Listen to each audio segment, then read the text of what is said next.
माँ बागेश्वरी के चरणों में नमन करते हुए, श्रीमद् भगवत गीता जैसे ग्रंथ को नमन करते हुए, यहाँ पर उपस्थित मेरे गुरुजनों को प्रणाम करते हुए और यहाँ पर उपस्थित सभी सुधी श्रोताओं को मेरा नमस्कार।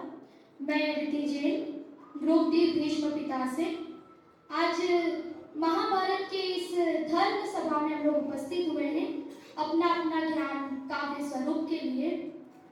18वां पर्व महाभारत का स्वर्गारोहण, जिसके अंदर हम देखते हैं कि ये जो यात्रा है वो पांडवों के अंतिम समय की है, यानी कि जब बलराम और श्री कृष्ण स्वर्गवासी हो जाते हैं, देवलोकवासी हो जाते हैं, तब है जब पांडवों को ये खबर पता चलती है तो वे भी सोचते हैं कि चलिए हम भी क्यों न स्वर्ग की ओर प्रस्थान करें।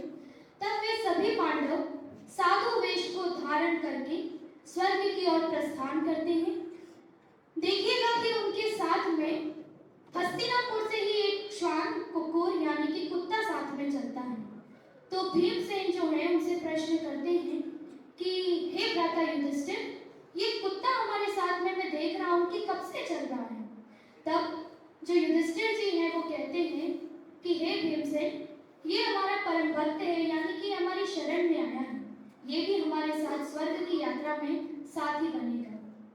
तब जितने भी पांडव होते हैं वे साधु वेश धारण करके जब आगे बढ़ते हैं तो लाल सागर आता है।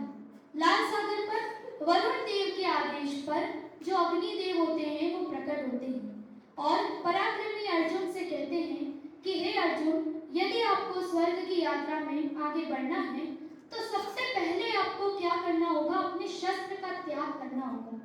देखिए कि जो अर्जुन है वो पराक्रमी भी अपने शस्त्र के कारण ही कहलाते थे, अपने गांडीव के कारण उन्हें वहां पर जल में गांडीव का त्याग करना पड़ा। वे आगे बढ़े, हिमालय पहुंचे केदारनाथ में, जहां पर उन्होंने प्रभु शिव के दर्शन किए। प्रभु शिव के दर्शन करके प्रभु शिव ने उन्हें आगे स्वर्ग का मार्ग बताया। जब वे आगे बढ़े तो सुमेरु पर्वत यानी कि हिमाद्री की बड़ी बड़ी चोटियां थी। वहां पर जब वे आगे बढ़ रहे थे तो क्रमशः सबसे प्रथम द्रौपदी जो है वो हिमाद्री की बड़ी बड़ी जो चोटियां हैं उनमें गिर जाती है। परंतु फिर भी युधिष्ठिर जो है वो बिना पीछे देखे आगे बढ़ जाते हैं। भीमसेन उनसे प्रश्न करते हैं, हे भ्राता, आप बिना देखे पीछे मुड़े आगे बढ़ गए, तो इसका कारण क्या है कि जो द्रौपदी जो है वो सुकुमारी है, फिर भी यहाँ हिमालय की बड़ी चोटियों में गिर गई। तो युधिष्ठिर जी कहते हैं कि जो हमारी द्रौपदी जो थी उन्हें अर्जुन के साथ में प्रेम का बंध था, इसके कारण उन्हें हिमालय की चोटियों में गिरकर उन्हें सद्गति प्राप्त हुई। क्रमशः सलेम, नकुल, अर्जुन, भीम गिरते गए। तब जब भीम अंदर खाई में गिरे तो उन्होंने प्रश्न किया कि हे युधिष्ठिर भ्राता, मेरे इस खाई में गिरकर सद्गति प्राप्त हो जाने का कारण क्या है? तब उन्होंने बताया कि आप अपने शारीरिक बल का अभिमान रखते थे, इसलिए आपके साथ में ऐसा हुआ। जब वे आगे बढ़ते हैं तो वहां से सिर्फ एक श्वान और युधिष्ठिर स्वयं इस पथ में अकेले होते हैं और वे आगे बढ़ते हैं तो एक आवाज सुनाई देती है और वह आवाज होती है रथ की, और वो रथ होता है इंद्रदेव का, यानी कि इंद्रदेव युधिष्ठिर को स्वयं लेने के लिए आते हैं स्वर्ग के लिए। देखिएगा यहाँ से जब स्वर्ग के लिए लेने के लिए आते हैं तो कहते हैं कि हे युधिष्ठिर, चलिए मैं आपको स्वयं स्वर्ग की ओर ले जाने के लिए आया हूँ। तब वे बताते हैं कि आपके जितने भी भाई थे, पांडव थे, और जो धर्मपरायणा जो द्रौपदी जो थी वो उन्होंने अपने शरीर का परित्याग कर दिया हिमाद्री की बड़ी चोटियों में गिरकर। अब आपका भी समय है कि आप भी स्वर्ग की ओर चलें। तब देखिए कि उनको युधिष्ठिर जी कहते हैं कि मेरे साथ में एक श्वान भी है, यानी कि कुत्ता भी है। इंद्रदेव कहते हैं कि नहीं युधिष्ठिर जी, स्वर्ग में सिर्फ आप ही चल सकते हैं, कुत्ता साथ में नहीं आ सकता। युधिष्ठिर जी कहते हैं कि क्यों नहीं आ सकता है? तब इंद्रदेव कहते हैं कि ये जो कुत्ता श्वान है वो अशुद्ध है। यदि आप यज्ञ कर रहे हैं या फिर कोई विधान पूजा हवन आदि कर रहे हैं और यदि उस पर कुत्ते की भी नजर पड़ जाए तो वो भी अशुद्ध हो जाता है। तो युधिष्ठिर जी कहते हैं कि ये जो है वो मेरी शरण में आया है,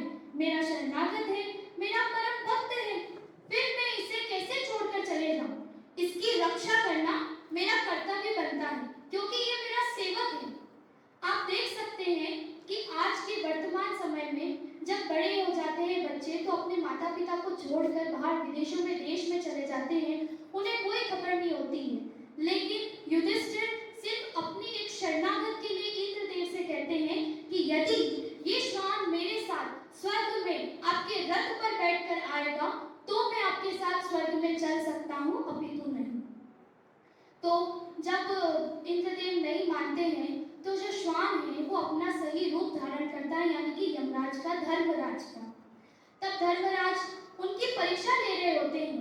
पहली परीक्षा जो युधिष्ठिर जी ने सुमेरु पर्वत यानी कि हिमाद्री की बड़ी बड़ी चोटियों में दी थी, अपने पांडवों को यानी कि अपने भाई को खाई में गिरते हुए देखकर, परंतु वे फिर भी न रुके और आगे बढ़ते रहे। और दूसरी परीक्षा हमने यहाँ पर देखी जब उन्होंने अपने श्वान के लिए यानी कि अपने जो शरणागत थे उसके लिए इंद्रदेव से बात करी। तब इंद्रदेव के साथ में यमराज और युधिष्ठिर जी जब स्वर्ग में जाते हैं, और सबसे बड़ी बात उनके लिए हो जाती है कि स्वर्ग में जैसे ही जाते हैं तो जो युधिष्ठिर जी हैं वो अपने भ्राता दुर्योधन को उच्च सिंहासन पर शोभायमान होकर देखते हैं और सोचते हैं कि इन्होंने तो इतने पृथ्वी लोक पर इतने पाप किए, इतने लोगों को सताया, इतने लोगों को परेशान किया, फिर भी आज ये इतने उच्च सिंहासन पर बैठे हैं।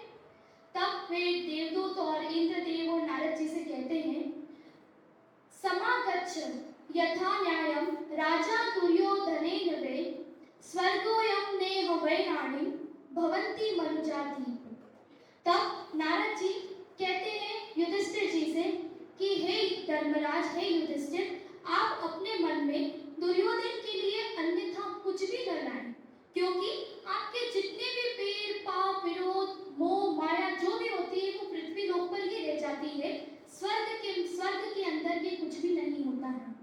तब ये सब देखते हुए नारद जी से प्रश्न करते हैं युधिष्ठिर जी कि यदि दुर्योधन यहाँ पर है, इतने उच्च सिंहासन पर है, तो मेरे जो भाई थे कर्ण, अर्जुन, भीम, सहदेव, नकुल, वो सब कहाँ हैं? उन्हें भी तो कोई उच्च पद प्राप्त हुआ होगा। तब इंद्रदेव देवदूत को कहते हैं कि यदि युधिष्ठिर जी को उनके भाइयों से मिलना है तो आप उन्हें लेकर जाएं। नारद जी और उनका जो देवदूत होते हैं वो युधिष्ठिर जी के साथ में अपने भाइयों के पास ले जाते हैं देवदूत युधिष्ठिर जी को। और जब वे जा रहे होते हैं तो बीच में एक ऐसा मार्ग आता है जहाँ पर चलते हुए युधिष्ठिर जी के पैरों में कहीं बाण चुभ रहे हैं, कहीं पैर में हड्डियां आ रही है, कहीं पैर में कांटे चुभ रहे हैं, कहीं बिल्कुल रक्त बिखरा हुआ पड़ा है, कहीं पर लाशें बिछी हुई है। आप सोचिए कि वो कैसा दृश्य होगा और क्या मनस्थिति होगी उनकी। जब आगे बढ़ते हैं तो एक घना सा जंगल आता है। तब वे देखते हैं कि वो जंगल है असीपत्र नामक वन होता है। वहाँ पर थोड़ी देर रुकने के बाद में वो देवदूत कहते हैं उन्हें कि यदि युधिष्ठिर जी, मुझे इंद्रदेव का आदेश था कि आप यहाँ पर जब पूर्ण हो जाए, आप यहाँ से जब वापस लौटना चाहें तो मैं आपको वापस लौट चलूंगा, ले जाऊंगा। तब वे लेकर जब लौट रहे होते ही हैं और उन्हें अपने भाइयों की आवाज सुनाई देती है, कर्ण, भीम, अर्जुन, सहदेव, नकुल और उनके जो द्रौपदी, जो धर्मपरायणा द्रौपदी थी उनकी। तब युधिष्ठिर जी कहते हैं देवदूत से कि यदि मेरे भाइयों को मेरे यहाँ पर रहने से थोड़ा सा भी सुख प्राप्त होता है या सुख की प्राप्ति होती है तो मैं यहाँ पर रहने के लिए तैयार हूँ। देवदूत आप वापस लौट जाइए। तब वे जब लौटते हैं देवदूत इंद्रदेव को सब कुछ बताते हैं कि आज ऐसा हुआ। तो आप देखिए कि आज के समय में भाई भाई का जो रिश्ता है और जो रिश्तों का बैर है वो नहीं छूटता है। पद, धन, संपत्ति के रूप में हम लोग कितना ही लड़ा जाते, झगड़ा कर जाते हैं, एक दूसरे को हम प्रेम को भूलते जा रहे हैं। लेकिन युधिष्ठिर जी अपने भ्राताओं की सुख की प्राप्ति के लिए उस नर्क में भी रहने को तैयार हो जाते हैं। देखिएगा, जब वे वहां से लौटते हैं और इंद्रदेव वापस आते हैं तो इंद्रदेव और जितने भी देवता होते हैं उन सबके आते में वहां पर बिल्कुल स्वर्ग सा माहौल हो जाता है, सारी सुगंधित हवा आने लगती है।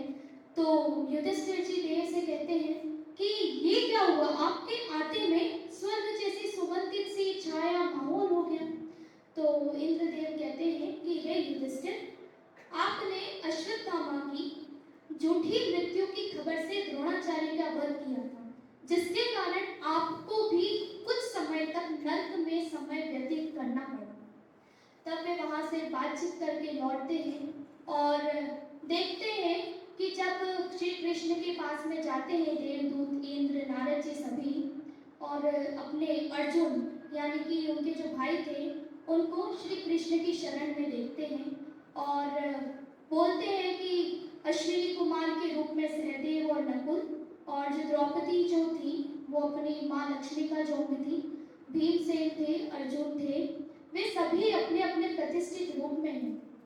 आप एक बात सोचिएगा कि जब वह श्वान के लिए जब बातचीत कर रहे थे इंद्रदेव, तो इंद्रदेव ने क्या कहा कि आपके जितने भी भाई हैं वे सब तो अपने शरीर का परित्याग कर कर कहाँ लौट गए हैं, स्वर्ग में पहले ही पहुंच चुके हैं। तो आप इस श्वान के पीछे लालच क्यों कर रहे हैं, आप इस श्वान के पीछे क्यों रुक रहे हैं? आपको वहां पर मेरे जैसे यानी कि इंद्रदेव के समान रिद्धियां, सिद्धियां, समृद्धि प्राप्त होगी, आप फिर आगे बढ़ जाइएगा। लेकिन जो युधिष्ठिर जी होते हैं वो वही रुक जाते हैं कि नहीं, मेरी शरण में अगर श्वान आया ही यानी कि वो मेरा शरणागत है तो मैं उसे छोड़कर यहाँ से नहीं जाऊंगा। यानी कि कितने ही सेवा भावी थे हमारे युधिष्ठिर जी। आप सभी का धन्यवाद।